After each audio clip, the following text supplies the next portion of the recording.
Hello বন্ধুরা, আমি অভিজিৎ উত্তর দিনাজপুর থেকে। এখন আপনারা দেখছেন আমরা এখন আলুর জমিতে এসেছি একটা সাগরিকা এবং ন্যানো ডিপি ইউজ করার জন্য। আমরা এখন এই জমিটাতে আলু স্প্রে করব।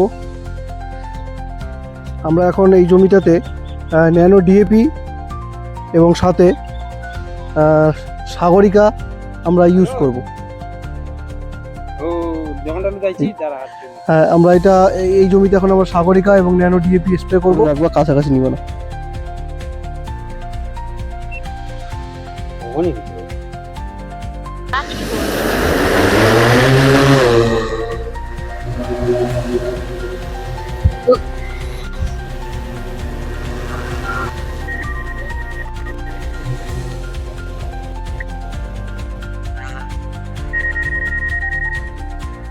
সরে যা, এই সামনে থেকে সরে যা, এদিকে আসবে না,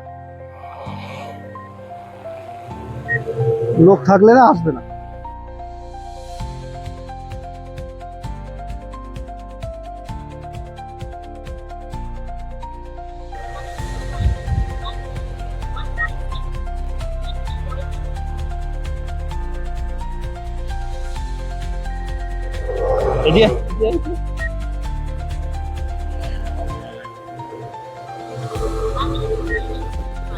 এই পদ্ম গাছটা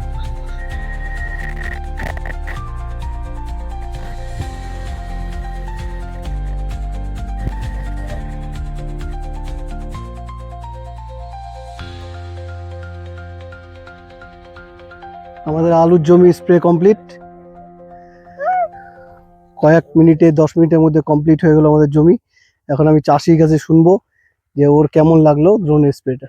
আমরা চাষির সাথে কথা বলবো। তো দাদা, আপনি ড্রোন দিয়ে এখন স্প্রে করলেন, কেমন লাগলো? ভালো লাগলো, খুব ভালো। এখন আপনি কি স্প্রে করলেন? আমি এখন নেইনো ইউরিয়া হ্যাঁ আর সাগরিকা দিয়ে। আপনি কিসের জমিতে স্প্রে করলেন? এই আলুর জমিতে। হ্যাঁ, তো কি মনে হচ্ছিল আগে শুনে যে ড্রোন দিয়ে স্প্রে হবে কিনা? হ্যাঁ, আগে শুনছিলাম যে ড্রোন দিয়ে স্প্রে হবে কিনা। হ্যাঁ, আজকে দেখি নিজের আলু খেতে স্প্রে করছি। হ্যাঁ, তো দেখলাম না, খুব ভালো হলো। হ্যাঁ।